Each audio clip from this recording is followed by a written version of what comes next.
Welcome to another episode of The Art of Unraveling. And I am so thrilled, so excited to have a dear friend here, client turned friend, Juli Ireland, with me today. And we've got some good topics for you all. I just want to introduce Juli by saying that she found me through a Facebook ad, ironically. It was an ad, I think, for a retreat, like a local retreat. And then I think I so. think it And was then, for I think it was for Lightworker Academy. was it? Okay. I'm pretty sure it was. Okay. Uh, so she found me through that. And I remember our first conversation. Juli was really interested in learning healing techniques and becoming a coach, but a bunch of fear came up, as it does. And, all that imposter syndrome crap that we do. Like, who am I to do this? Who am I to, step into my purpose here on the planet and into being a light worker? And in what I love about Julia that I've always said to her is, like, in one conversation, she had shifted from the fear to just like, okay, I'm going to do this. So it doesn't take long for you to shift out of it. You don't stay stuck there for the most part. Is Yeah. that fair? Yeah, that's fair. Yeah. Yep.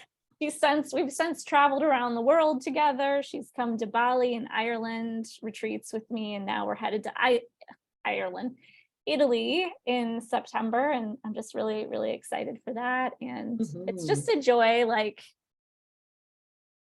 seeing you grow, and I know there's so much more for you, and it's a joy, like, being your friend as well. Oh, thanks. Yeah. Did I leave anything out that you want to also share about yourself?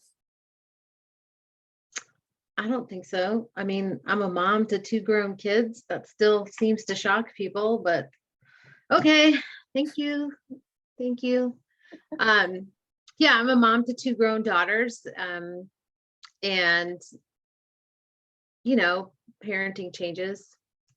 But I think, you go through lots of transitions. It's just another transition that you go through in life. And so I think, I know for me, one of the reasons why I'm here is to help other people through what can be very heavy, very emotionally charged transitions that sometimes people don't even know where to start or how to navigate or how to feel their way through it. Right.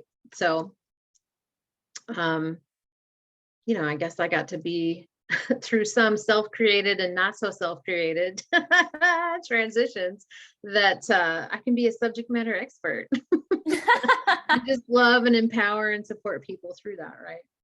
For sure. And that's always what I say, like, you using what you've been through to help others, like, your greatest pain becomes your greatest joy when you use it to help other people. And that was told to me in a dark time in my life, and it's proven to be true.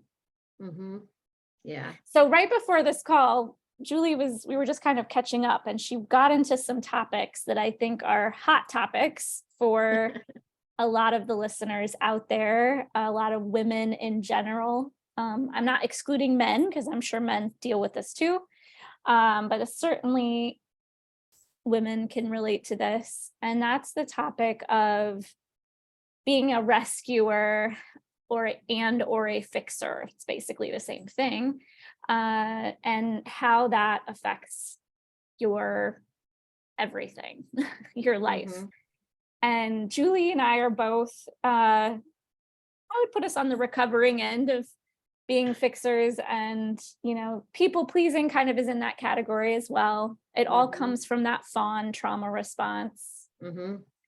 But what do you want to share, Juli, about, your words are fixer, like being that fixer. Yeah. How has that shown up in your life? Give us some examples. Oh, sure. So, I mean, I think, some of my earliest memories of that showing up in my life is just growing up with my twin brother. And Aaron knows this, but my twin brother was born with some facial deformities. So, I mean, that's the truth. And so naturally, cruelly, he was bullied a lot when we were kids. And I made a decision at a very young age that, it was one of my jobs was to protect him and make sure that people were nice to him and that he didn't get hurt and those types of things. And that was just kind of a natural, I don't ever remember my parents telling me that that was my job. I don't ever remember having that expectation set. That's just kind of what I naturally did. And so, as we moved through life, that changed to, I became a mom at the same time I graduated from college. So I have this other little human now that I'm, where a lot of my counterparts were out exploring life because they'd finished college and were going to go travel or get these amazing jobs and do all the things. I'm a mom. And, my role is to protect and care for and do all the mom things. And so that just kind of naturally fell into line with the experience I had already had in life was, oh, this is what I'm supposed to do. My job is to protect and fix people or myself or make sure people don't get hurt or like the list goes on and on. And into that, to your point, Erin, also learning the very fine art of people pleasing. To the point of, complete and total self-sacrifice and self-shutdown. Like I learned very early on that my needs were unimportant because there were so many other needs that needed to be met. And, I can do that. I can fix that thing, or I can be that person, or I can help with this task, or whatever that is, and that even funneled into some of the roles I took on with my parents, like being the emotional dumping ground for my dad who doesn't know how to regulate his emotions. And because of that, like the dynamic between him and my mom was,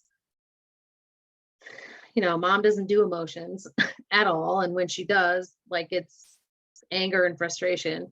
And dad was also the same, but his came out just very differently and completely dysregulated. And so I, kind of became that literally the dumping ground for him to do whatever he needed to do emotionally to make himself feel better. And that just was like the normal thing. Right.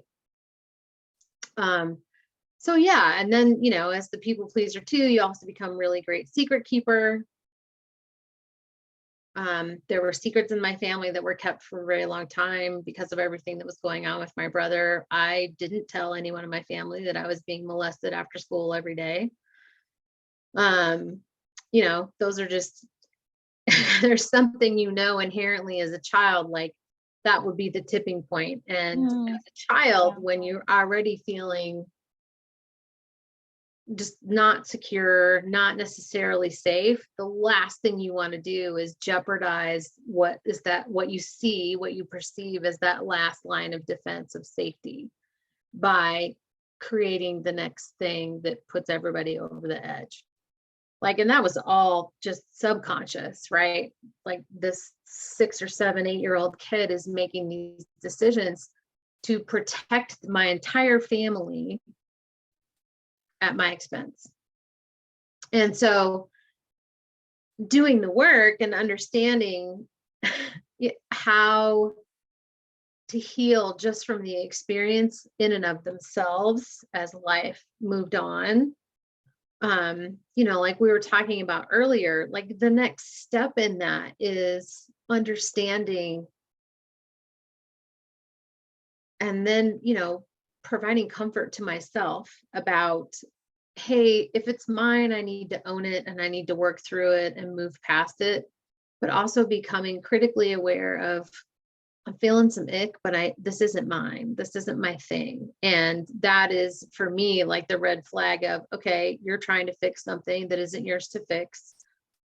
maybe, or you're people pleasing when that doesn't need to be happening either. So what are you feeling like you're sacrificing? And really that awareness at that level to like do the next level work to take you through the next phase of healing. Because that's like the next step. And for me, ooh, like that start, you know how it is. It starts really, really slow, and then you start catching things more quickly. And you still get to those points where it's like, am I ever going to be done? Am I ever going to get through this? And the answer is, well, no, but it's going to get easier, right? Like there's always going to be things that come up that, trigger old memories or that trigger old feelings or put you back in familiar patterns. But your ability to recognize those things in those moments and choose something different happens quicker. Yeah. So then you're not unraveling one trauma on top of another trauma on top of another trauma. You are stopping one from happening in its tracks. And I'm not using like actual events necessarily, but that visceral response we have when we can flood back into the fight, the flight, the fawn, to those responses, those nervous system responses that trigger our adrenaline and our cortisol to dump, right? Yeah. And, the understanding and being able to start looking at, okay, so this is my modus operandi. Like I get it. I understand that this is how that's my automatic pilot. My automatic pilot is to, I see something that needs to be fixed. I can fix it. And I can trace that in my own family. Like that's what my brother does for a living. That's what my sister has kind of the same mentality, although it manifests in different ways. My mother, like her whole professional career was built around those same types of things. So we come from a very strong line of protectors and fixers, right? And so we're understanding that I'm understanding not just like where that comes from and starting to think about the generational healing that's taking place, but also like we talked about what that's cost me. Yeah, let's talk about like what it's cost you physically, mentally, yeah, emotionally, spiritually. yeah. So I think if we start with the spiritual, it makes sense how all the rest plays into it. The biggest thing it cost me spiritually is always feeling separate. Like, just always feeling separate from everyone and everything. And not just that, but like, sitting in church, like our family went to church every Sunday because mom was a choir director. Always feeling like, what do I have to do to be a part of this? How do I heal myself to feel okay with being in this environment? And going out into, other churches as an adult and constantly seeking that feeling to not be separate. And again, seeking that outside of myself. And it wasn't until I started doing this work was really internalizing the understanding that I'm not separate. Right. And not only am I not separate from you, and I'm not separate from my family, I'm not separate from myself. Like my spiritual connection to source, God, universe is solid. And I choose to keep that line open. And when I don't choose to keep that line open, that's when I know, or when I'm feeling separate, that line isn't open, but that's not God's source universe. That's me for whatever reason saying, oh, you're not good enough. Oh, whatever. Right. That this is come back to center, stop running away. It's like, and then, what am I running away from? Because it's not stuff outside of me. I'm running away from something that's going on either in my head or in my heart, right? But not to interrupt you, but I guess I just did. Not, I just want to pause there for 1 second, because I think it's important to share that you felt separate because Mhm. you literally had to create a separate self from who you Yep. really are, which is what we do in trauma.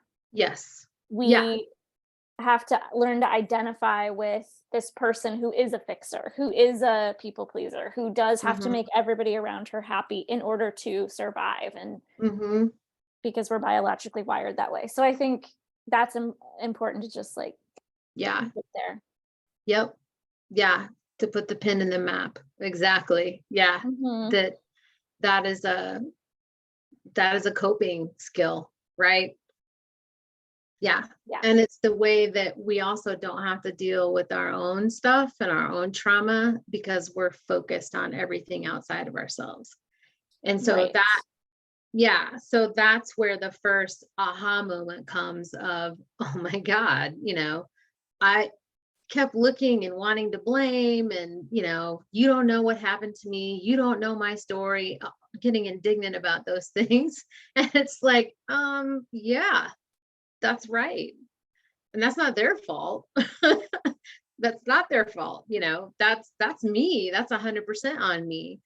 And so when I was finally able to kind of sit with a lot of that stuff, reconnecting with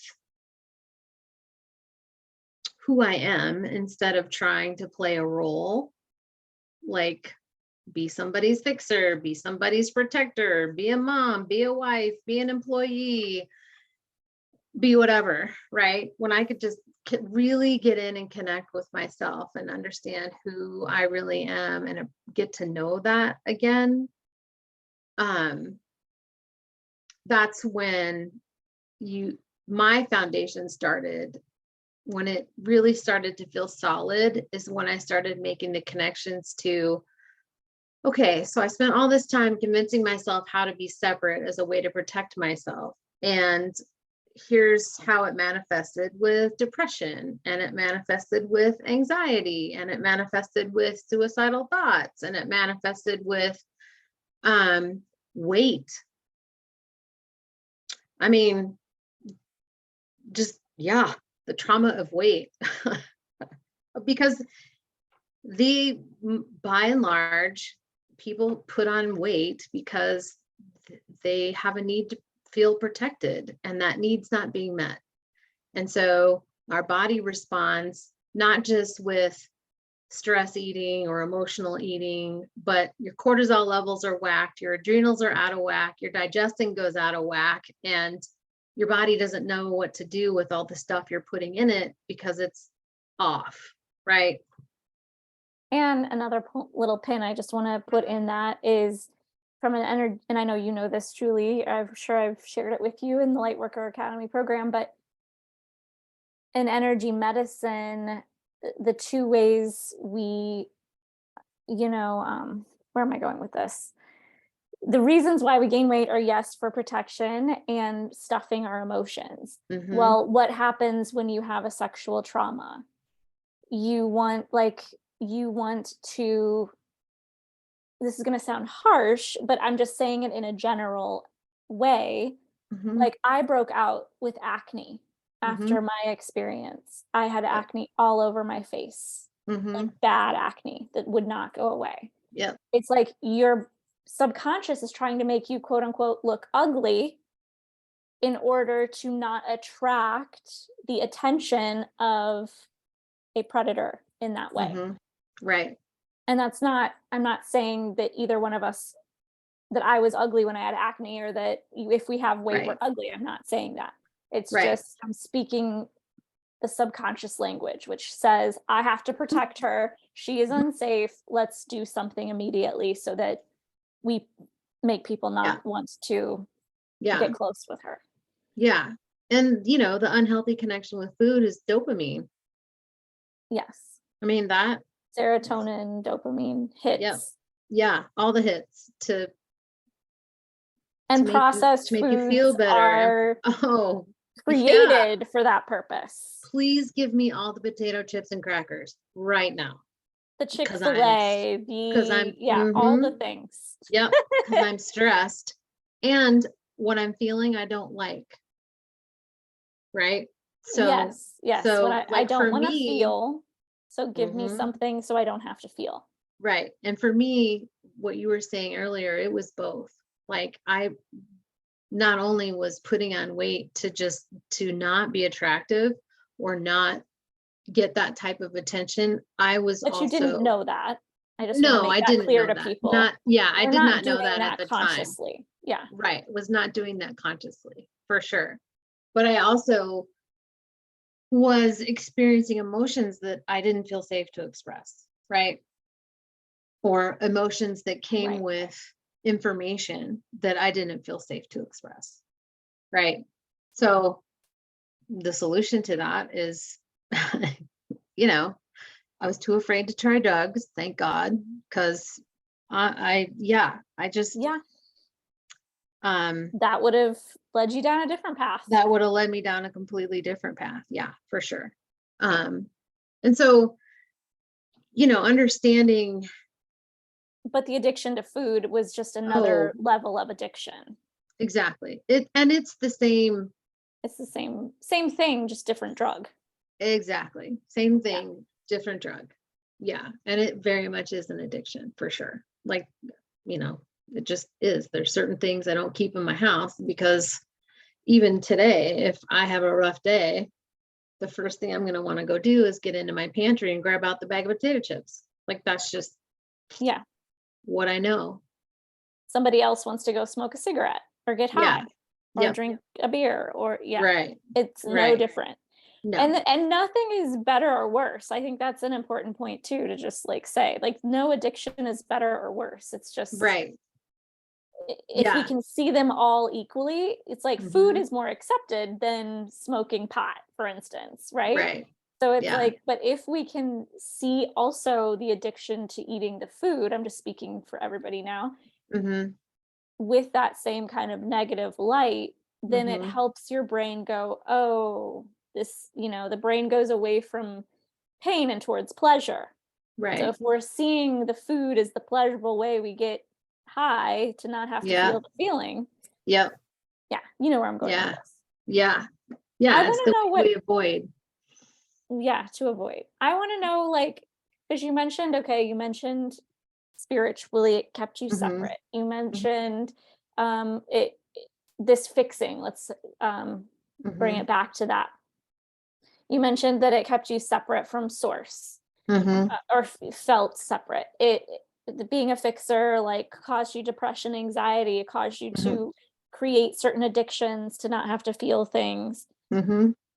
But what did it do to you physically? Like, did you have any health issues because of it? Do you think, or that you could contribute to it? I know that's kind of it's hard to make that specific connection. However, there's a lot of autoimmune disorders and chronic health issues that Yep. we now see connected to trauma. Yep. Yeah, I think um the first big health issue I got, I mean, it was in 2015 and literally my thyroid just quit working. Um and Don't get me there's started on thyroid issues. right, exactly. And you go to your regular doctor and they're like, "Oh, your thyroid's not working. Take this pill." And which okay, like I at the time trusted modern medicine and thought that that was my issue, my only issue. I had been training and just ran my first half marathon. Like I was doing well with the types of foods that I was eating because I was fueling a runner's body and all the things. And so, yeah, let's figure out this thyroid thing and see how that goes. Well, within a year, I had stopped having periods. Oh, geez. And like what, fast forward now 7 years later, I look back and go, gosh, I was having issues with my menstrual cycle and periods when I first started having my period. Oh, And wow. But that makes so sense with the energetically with the sexual trauma. yes, Like, exactly. that's why, sorry, I keep interrupting Nope. you, but I just think there's these points that I just know and I don't always Hmm. say. And so you're helping me be like, Hmm. we got to make sure we highlight this. Yep. But this is why I always say and truly believe, and it's what I work on with clients, is that, disease happens, it starts here, and it starts Hmm. with what happens to us in childhood because of trauma, and nobody comes out of childhood unscathed. Like, Right. whether you had a mean sibling, or your parents, were addicted to drugs, or you got bullied in school, Right. like, nobody comes out unscathed. And so I Yep. think we just all need to get off our high horses, admit that we probably have some trauma in there somewhere, and Yeah. freaking learn how to regulate our nervous systems, like, period, Yeah. and stop avoiding these things or thinking we don't need that because my trauma is not as bad as yours. Hmm. Like, that's just a story we've got to let go of and just Yep. own, like, I've probably got some in there somewhere. Maybe I don't even Yeah. remember it. What do Right. I need to do? Yeah. Sorry, That that was more of a tangent. no, because as you were talking, it brings up another really good point, Erin, about comparison trauma. Like, Yes. so Yes. the trauma that I experienced is very different than the trauma that you experienced, and very different than other people that we both know. Like, and that doesn't diminish the effect that that experience had on us as a human. Right. And it doesn't diminish the subsequent decisions and choices that we made as either little people or adults to continue to try and move on through life. It doesn't change how it impacted our bodies. Like, it doesn't change any of that. It's Yeah. just a different experience. It doesn't minimize the effect of that trauma on another person, mentally, emotionally, spiritually, or physically. And Yeah. for me to sit here and say, well, you weren't sexually abused as a child, so you don't have, that's not real trauma. No, that is No. not my place to say, nor is it anybody else's. It doesn't change the fact that you may have been bullied as a kid for whatever reason, and your body still responded the same way. And it still Yeah. created the same types of feelings and emotions that we didn't talk about or didn't even know how to talk about because we didn't have the words, right? When we were young. It and I hate just that's one of my please stop comparing your trauma to everybody else's because it Yeah, for doesn't matter. sure. Your experience is yours alone, and how that impacted you is your reality and it's your truth, and I don't get to tell you what that looks or feels like. What I do get to do is hold space for you and create a safe space for you to explore that if you want to, or not. Like, Yeah.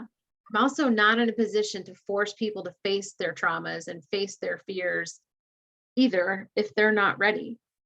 I see the comparison happening in another way, um, for a lot of highly sensitive people, empaths like ourselves. Like, what I Mhm. would do as somebody who listens to a lot of people's traumas, um, and I've Mhm. heard devastatingly terrible things over the years, Yep. I would be like, "Oh, well, mine's not as bad as that person's." Mhm. So then I minimized it, Yep. and then that's kind of a way of, like, bypassing it too, right? Where Mhm. it's like, "Yeah, it's not that bad." So I think on the other side of that, making sure you're not Yes. minimizing your trauma no matter what it was, because and that doesn't mean we live in trauma and, like, oh, the suffering, oh, so many bad things happen to me. That's called being a victim, and that's Right. not conducive to a healthy lifestyle. But what I'm saying is, uh, own that you have been through a lot and that Mhm. you faced a lot of adversity, and then look at Mhm. all the things you've done in your life just in spite of that adversity that you've been through. That's Mhm. where you can, like, grow, because sometimes I used to compare myself and go, well, these other people are so much further along than me. Mhm. And then I get pissed that I had such and such thing happen to me when I was a kid, or if I'd had better, support, I'd probably be so much more further along or whatever. And it's like, Right. yeah, I think you understand what I'm saying there. Mm-hmm. Mm-hmm. Yeah, but I think everybody's journey is different, and how we get there and what we've experienced to even get to the point where we're at now, it's all different. And Yeah. to minimize our own experiences or attempt to minimize others is just not okay. No, just don't do that. Yeah, just don't do that. Just be good humans. Don't do that. Don't do it. But So Julie, go ahead. Nope, I you're was good. just going to ask a question. So if you want to follow Yeah. up with what you were just saying, finish. Ouch. It's gone. Okay. Not my fault. Gone. Sorry Nope, about that. it's okay. I just wanted to ask, so, going back to the fixer stuff, Mhm. for you, it showed up a lot with like protecting people, Yep. feeling that need to protect people. Give me Mhm. I want you to, will you just do a little something with me? I want you to close your Yeah. eyes, and I want you to we're going to have Julie really tune in and really feel what that feels like in her body and explain that, because I want, Mhm. this is kind of an exercise I have people do that work with me. It's like we want to get into the feeling, because Mhm. when you can know the crappy feelings and you Mhm. can know how that is when you're in it, it really creates a lot of awareness, so that next time that comes up, you'll be like, oh, I'm feeling that feeling, and then you can shift it. Mhm. So what's can you take yourself back to a Mhm. time? Oh, this is Julie. That we've done a lot of work together over the years. So she's like, yep, got it. So don't be alarmed if it takes you a little bit longer. But the first step is you'd want to think of a recent time that you felt that, or it could, if you have that awareness, going back as far back as you want and remembering a time. And then you tap into that feeling of how you felt. So Julie, do you want to give us just a brief understanding of what this was that you last felt this, or when you felt this, you know Ye- what I'm trying to say. Yeah, sure. One of the most recent experiences I can think of is actually a work related one. Go figure. Go figure. We never try to fix at work. No way. No, no. No. Um, but and honestly, that's where it's become the easiest to notice, oh, you're doing that thing again for myself. Yeah. Because uh it's like this feeling of, like, I feel it right here. She's And pointing it's to her not, chest, right into the center yeah, of her it's like this, just like the center, like all the way down my sternum, the whole like length of my sternum. And it's like everything just contracts into that space, but then my shoulders come up and get really tense. And Yeah. then I feel like I feel like I'm getting ready to run from something that is very scary. Interesting. So That's what what's you just happening. described is the flight response. Yes. Yes. Yeah. So in a Like, way, she's going into that. mm-hmm. Talk to me Yep. more about this feeling. Okay, so there's tightness in the chest. Mm-hmm. Yep. And Does tension it in the have any shoulders. tensions in shoulders? Does it have any colors or images associated with it? It's okay if it Um, doesn't.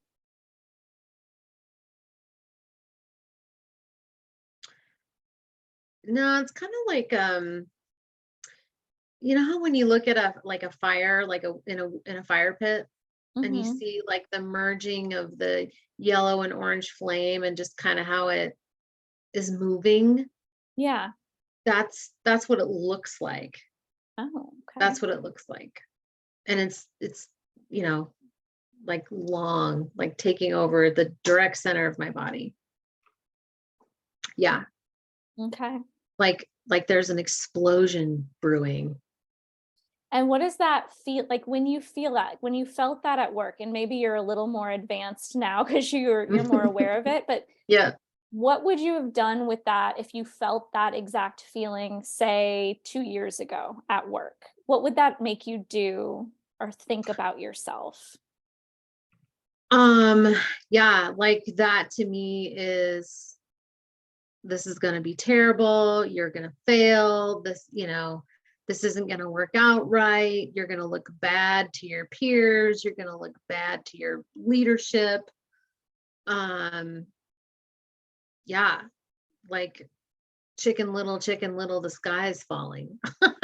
Oh, yeah. And Yeah. what do you think, like, in the past or even in this experience, no shame in this Hmm. game, Hmm. no shame in just owning what we do, right? Hmm. Would it make you go take an action of some sort? Like, would you go up to your boss, like, in a panic and say, "Blah, blah, blah, blah, blah, blah, XYZ is happening." Would it make you go home and eat the bag of potato chips? Or, like, is there a certain action that you feel like you would take when you feel Oh, yeah. Like, no, I mean, that's actually pretty accurate. It's like, I don't want to feel this way. How do I fix feeling this way? I'm not going to that? be able to fix it at work, so I better just go own it with my boss. Even if it's not like really a big thing, it's become this big thing. And so I feel like I want to get out in front of it. So I'm going to go tell my boss what's up.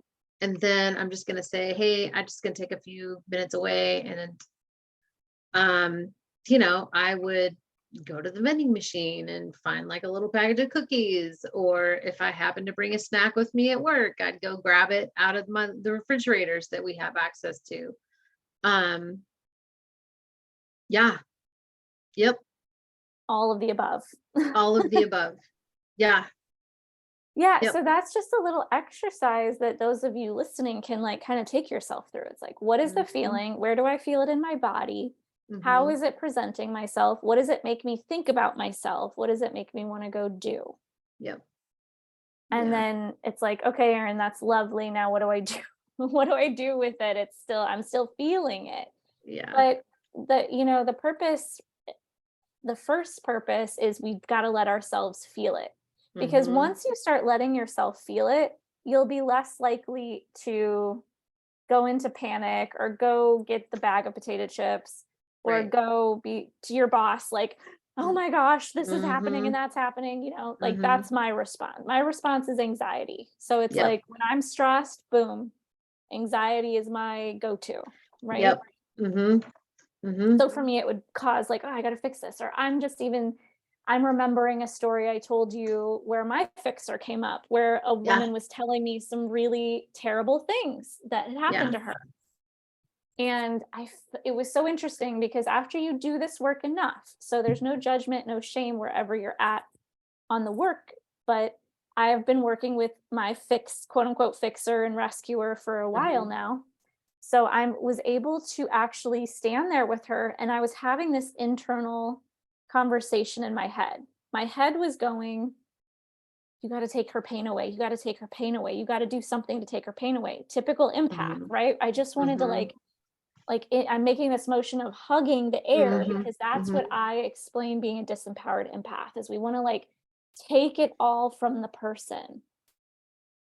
And simultaneously, this other part of me was saying, just stand there, just breathe, and just hold this space for her. There's absolutely nothing you need to do. Like, she Mhm. needs to unburden herself by sharing Mhm. this terrible tragedy in her life. Mhm. And she did, and I did. And I was able to just kind of put a little bit of awareness in my feet. But my fixer kind of resided. And later, when she was finished, she said, "Wow, thank you for letting me share that." Mhm. And that was it, and I still had to deal with my fixer afterwards because I was like, "Okay, now what do I say? Now what should I do?" And it's just like, Right. "Aaron, there's nothing to do, there's nothing to fix." Like, Right. sometimes as empaths, as light workers, as, sensitives, Mhm. as big-hearted, open people, sometimes our Mhm. job, our doing is literally just standing there holding space for someone and knowing that your energy is gonna shift to that person. Yep. Yeah. And I know Yeah. you can relate to that too. Yeah. Because I think, when those people are in front of you, or whether it's virtually or in person, when you're listening to them, the dance for us is, for the highly sensitives, the empaths, is regulating ourselves to know hey, this person's not even done talking yet. There's nothing to fix. Just let them talk. Just let them talk. Right. And And most of the time, there is nothing you can do. Like, you no, literally can't take nope, people's pain away. You no, can't do that. no, But no. something in But me we want to. thinks that I can, Yes. Yeah. because that's Right. how I was wired as a child. Like, I will be Yes. that person. Yes. I'm the strong one. You had to be the strong Mhm. one. You didn't Yep. even share what was going on with you that was extremely, like, the most traumatic thing. You didn't Mhm. even feel safe sharing that because you had to be the strong one to keep the family together. If you shared that, everything would fall apart. Right. Yep. Right. So this is how we get wired. Mhm. Yeah. Yep. Oh my goodness, Julie. Wow. So many good things. Yeah. I feel like we It, could keep going forever. And I always say that in these interviews because there's just so much, so much to share. yeah. And the fixer really is, I think in particular with women, we become fixers. Just I think it's how we are culturally.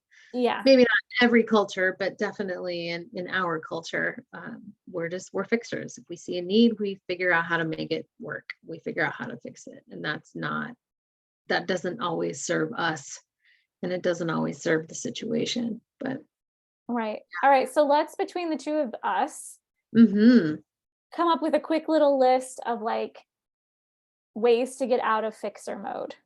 yes, yeah, I love What are it. what are some things that worked for you?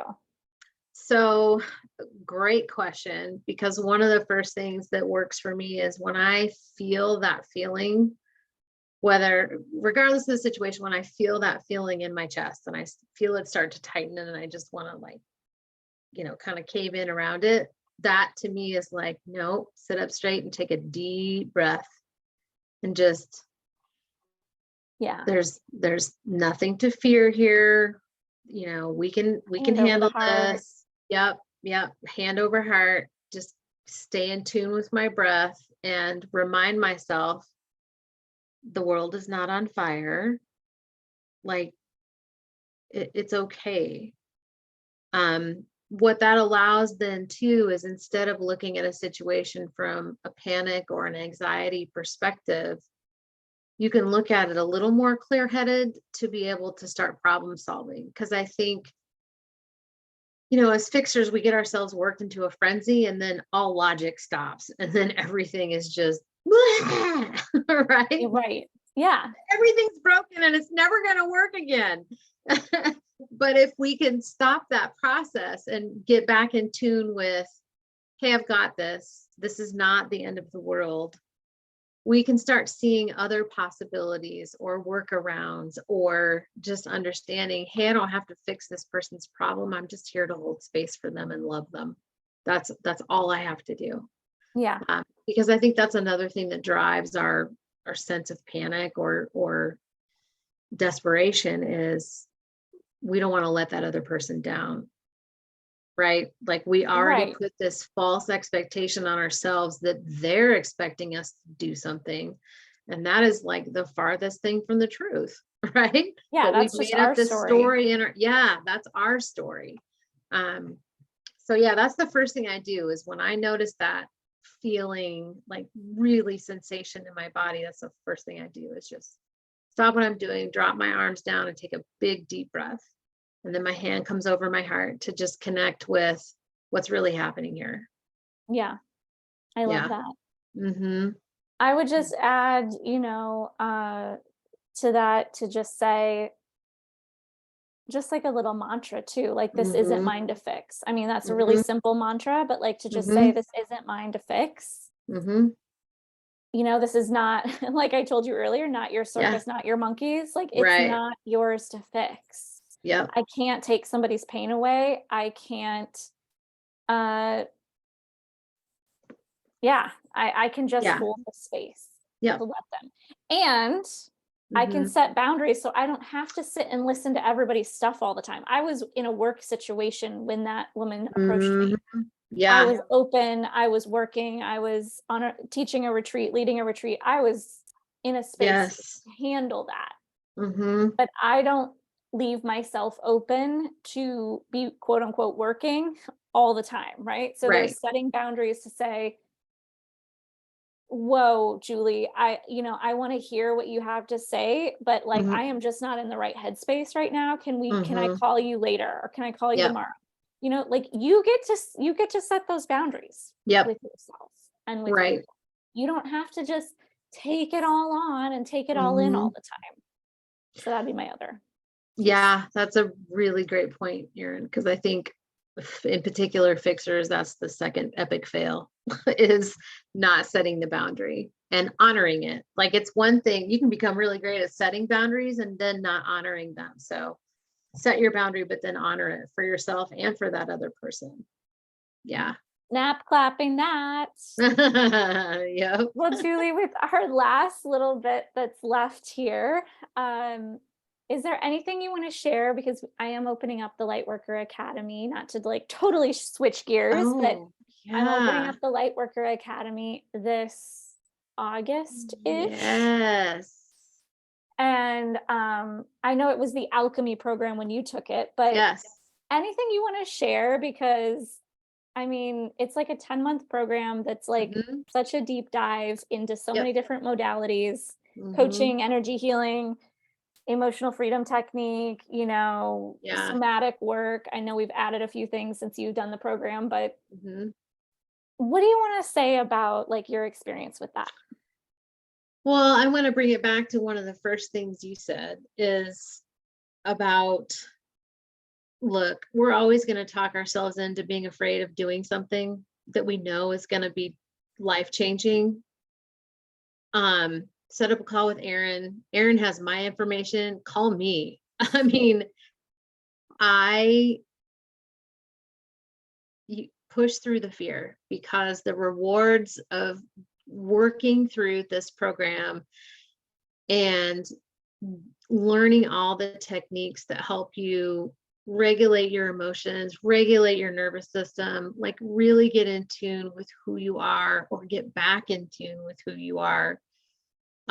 It's worth every minute of homework that you do and every minute of call time that you have. And literally, guys, I'm not kidding, every dollar that you spend. Because you will not be the same person on the other side of it. And you really don't want to be. Like, and whether you choose to, use that for work on yourself and just keep it that way, great. That's, we need more light workers and we need you in the world doing your thing, whatever that looks like. And for those people that want to continue and use those techniques and those skills that Erin teaches you to become a coach or however you want to continue that work in the world and be that for people, even better. Like you will have a large toolbox to draw from to help shift and join the shift that's already happening in the world. And I mean, you'll hear Erin say it a lot. If you follow other energy workers or light workers or, gurus on any social media, they're all saying the same thing. Like the time is now and the world is shifting, and as many people that are doing the work in particular of the light workers, like now is the time. Like we need you, and I promise you, you will not regret any of it. It's the biggest worthwhile investment I've made in myself, honestly, in my life. No Oh my question. gosh, Julie. No question. Mm. Yeah. And Julie does help me out with things too. So as we grow, you'll be seeing Mhm. more of her too. Yeah. Thank you Yeah. so So sign much, up. Julie. Sign, Schedule a sign discovery call up. and talk to Erin. Sign Yeah, up. at the Just do very it. least, schedule a call, talk to me. It is both a personal growth, and it's you brought up a good point too, because it's not like you could be a light worker working on raising children Mm-hmm. that are going to be the next generation of healers, whatever they turn out to be, right? Right. Yep. So it doesn't have to be that you go on to be a coach or healer, although it's designed for that, Mm-hmm. and you might find that you want to do that at some point. That Mm-hmm. might change for you. So yeah, like Julie said, it's needed right now. We need more light on this planet. It's shifting is happening, and Yes. the more of us awake and creating those ripple effects, the better. Mhm. Yeah. It was a pleasure to have you on The Art of Unraveling today, Julie. Thank you so much for your time and all that you shared. Thanks for having me. It's good to be here. Yay. We've been talking about it and trying to do this for a while, so I'm glad it finally happened. Me too. Okay. Well, as we could again keep talking all day, but we Mhm. should probably say goodbye for now, and we'll probably have you on again another time. Sounds good. Thanks, Julie. Yeah, love you. Much love Love and you light. too. Yes, sending all of you love. If you have any questions, you can find all the information below this podcast or this YouTube video and reach out to me about the Lightworker Academy.